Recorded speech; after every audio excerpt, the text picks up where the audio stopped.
Hello friends, ई पाठशाला में आपका स्वागत है। आज हम लोग पढ़ेंगे हुमायूं के बारे में। इससे पहले हम लोग बाबर के बारे में पढ़ चुके थे। देखिए, हुमायूं का शासनकाल कब से कब तक रहा था? 1530 से लेकर 1556 तक। पहले इनका शासनकाल दो। देखिए, प्रथम बार कब से कब चला था? 1540 से लेकर 1530 से लेकर 1540 तक, और दूसरा 55 से लेकर 56 तक चला था। तो आइए शुरू से हम लोग देखते हैं। देखिए, इसका वास्तविक नाम क्या था? नसीरुद्दीन मोहम्मद हुमायूं था। और इसका जन्म कहाँ हुआ था? इसका जन्म कब हुआ था? 6 मार्च 1508 ईस्वी को काबुल में हुआ था। और देखिए, इसका राज्याभिषेक कब हुआ था? तो 30 दिसंबर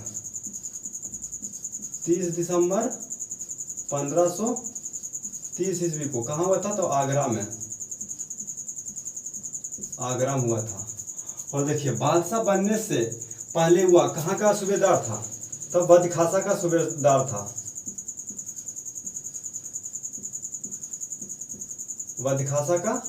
सूबेदार था। और देखिए, यह ज्योतिष एवं भूगोल का ज्ञाता था। इनको ज्योतिष में बहुत विश्वास था, इसलिए ये 7 दिन 7 रंग का कपड़ा पहनते थे। देखिए, यह अपने पैतृक संपत्ति का बंटवारा किया, जो इसके असफलता का प्रमुख कारण रहा। देखिए, इसके अन्य 3 भाइयों का दिया गया राज। देखिए, कमरान, इनके कौन कौन भाई थे? कमरान, हिंदयाल और गुलबदन। गुलबदन बेगम कौन थे?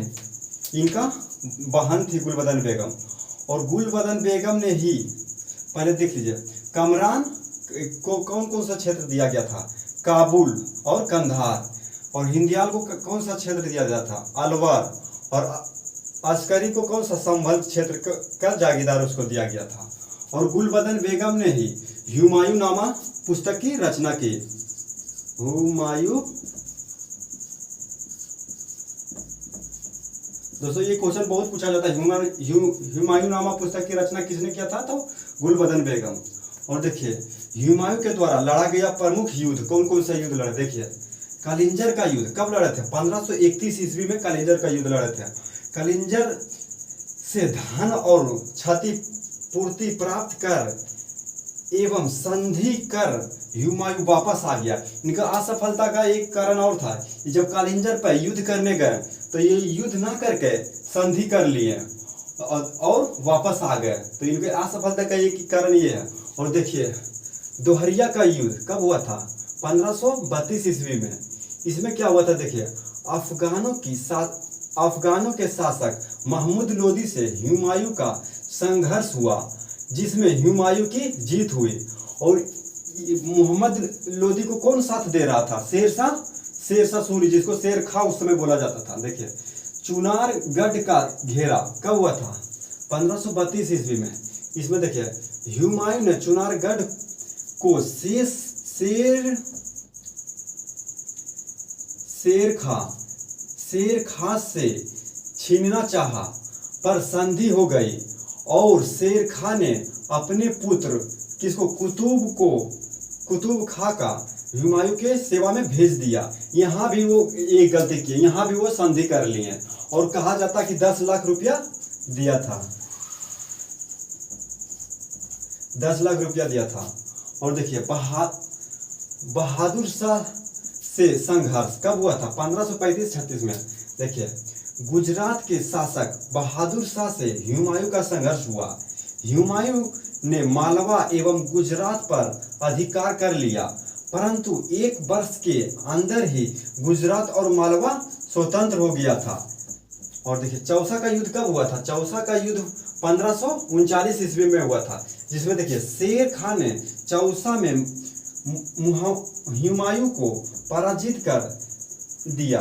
हुमायूं की जान कौन बचाया था? जब हुमायूं हार गए तो वो भागते जा रहे, बताया जाता है कि ये जाके नदी में कूद गए थे। तो देखिए, निजाम नामक बिस्ती ने बचा लिया। और कहा जाता है, जब इसको बचाया तो 1 दिन के लिए इसको राजा बना दिया गया था। तथा इसी समय शेरशाह सूरी की उपाधि धारण की। शेरशाह सूरी, उसी समय किसका उपाधि धारण की थी? शेरशाह सूरी की। कहा जाता है कि शेरशाह सूरी शेर को मार दिए थे, जब उसी समय से इनका शेरशाह सूरी की नाम पड़ा था। तो इससे आगे और संबंधित प्रश्न को आगे देखते हैं। अब हम लोग देखते हैं कन्नौज या बिलग्राम का युद्ध, ये कब हुआ था? 1540 ईस्वी में। देखिए इसमें क्या होता, हुमायूं को शेरशाह ने पराजित किया और आगरा दिल्ली पर अधिकार कर लिया था। कौन? शेरशाह। और हुमायूं का इसमें क्या हुआ था? हार गए थे। लेकिन हुमायूं सिंध भाग गया था। जब वो हारे तो कहाँ भाग के चले गए थे? सिंध। और वहाँ कैसा जिंदगी बिताए? वो घुमक्कड़ का जिंदगी वहाँ बिताए। और देखिए निष्कासित जीवन, उनका निष्कासित जीवन मतलब सिंध में कितने दिन तक रहे थे? 15 साल, 1540 से लेकर 55 ईस्वी तक। और देखिए 1541 ईस्वी में हिंदयाल के गुरु ने मीर अली अकबर की पुत्री हमीदा बानो से विवाह किया। कब? 1541 ईस्वी में। और 1542 ईस्वी में किसका जन्म हुआ? अकबर का। कब हुआ था? तो 15 अक्टूबर 1542 ईस्वी को राजा राज बीरसाल के महल में हुआ था। वो आगे पढ़ाएंगे तो बताएंगे। और देखिए हुमायूं की शिया बनने की शर्त पर ईरान के शाह ने हुमायूं की सहायता की और वो अपने दरबार में इनको शरण दिए। और देखिए पूर्ण भारत विजय, मतलब ये दोबारा भारत कब पूछेगा, दोबारा भारत को कब लौटे थे? तो कौन सा युद्ध में? तो मच्छीवाड़ा के युद्ध में। देखिए वो जब वहां से चले, बताया जाता है कि जब 12 साल हो गया ना, तो 3 साल लास्ट में बचा था। तो लास्ट 3 साल में सैनिक अपना जुगाड़ किए और फिर युद्ध के लिए वहां से चले। देखिए 1555 ईस्वी में मच्छीवाड़ा के युद्ध में इसने अफगान सरदार को हराया और पुनः भारत में वापसी कर लिया। और देखिए 1555 ईस्वी में ही सरहिंद के युद्ध में सिकंदर सूर को इसने बैरम खां के सहयोग से हराया था, मतलब बैरम खां के संरक्षण में यह हराया था। और देखिए 1556 ईस्वी में दीन पन्हा नामक पुस्तकालय की सीढ़ियों से गिरने पर इसकी मृत्यु हो गया। और ये दीन पन्हा नामक सीढ़ी कहाँ पर पाए थे? दिल्ली में। और देखिए हुमायूं के मकबरे का निर्माण उसकी पत्नी कौन करवाया था?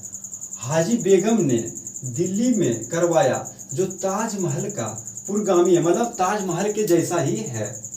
और देखिए हुमायूं के बारे में इतिहासकार लेनपुल ने कहा कि हुमायूं गिरते पड़ते इस जीवन से मुक्त हो गया, ठीक उसी तरह जिस तरह तमाम जिंदगी वह गिरते पड़ते चल रहा था।